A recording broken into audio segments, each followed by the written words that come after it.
MJF Brody King. So it's like 10:02, and the match begins, and all 1,700 people are chanting "Fuck Ice."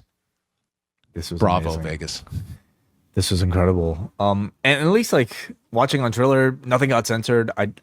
I have to imagine maybe that might have been Charlotte, North Carolina needs to test USA Network and Netflix this Friday with this chant. Ooh, I don't really see that.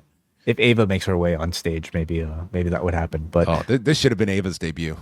I hope this is Brody King's chant from now on. Like, I hope not that he'll like prompt it, but I hope it follows him. I hope this becomes a copycat. Yeah, I mean, chat. the fact he got this chant way, I think you're going to get a lot of people like copycatting this chant for him. I mean, it's we'll see. It'll depend where it is, and I also wonder, like, I truly wonder if like there will be attempts made for the company to, like, how do they feel about it? Like, even no matter what, how somebody feels, would they want this on air? And how would they curb that if I mean, this was a network that was, running recruitment ads for ICE. So, I mean, it's going to be out. Like, as you heard when Brody King and Tony Khan were asked about this at the All Out press conference about, like, this is, it's, they didn't say it in so many words, but that it's, Brody King doesn't want to do anything that's going to cause the company harm. And it's in a situation where, there is, it's a complicated issue if you're going up the chain here at Warner Brothers Discovery, and what's complicated on their broadcast. Boy, would I love to see them pressured to do something about it. So please, if you're going to one of these shows, I would love to see it.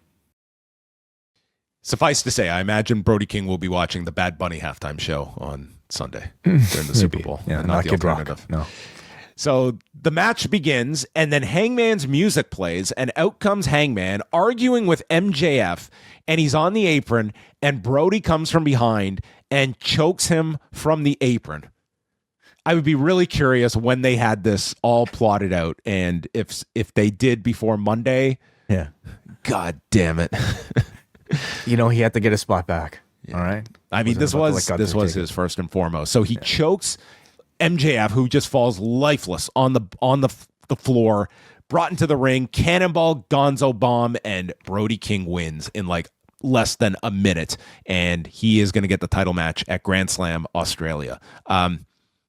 I thought this was great. Like, if you're going to build up a title match, you do a shocking finish, which these types of finishes almost like this type of a finish, I can't recall this ever happening in any match of substance in AEW, doing the flash win and trying to make a guy a legitimate threat who, by all, like, the logic of the big story we're telling is all these contenders who are vying for a title shot. Like, Brody King is way down in the depth chart. You had to do something shocking like this to set up a match on 10 days notice, 11 days notice when they go to Australia. 100%. Because, I mean, we certainly know there's a tier of title challenger. And when you're in the midst of promoting pay-per-view level challengers like a Kenny or a Page or an Andrade, like, it's happened to Bandito. He kind of fell by the wayside. And Brody was very much in danger of doing the same. So to do the shock finish, I thought was such a brilliant way of, giving us this, what now feels like a certainly hotter than average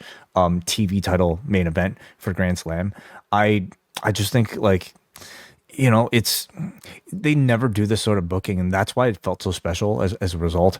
You couple that with, like, the chant, the Fuck Ice chant at the beginning of this, it just made Brody King feel like a really, really hot character of the show at the end of it all. And it only took, the span of 5 minutes to achieve all of this.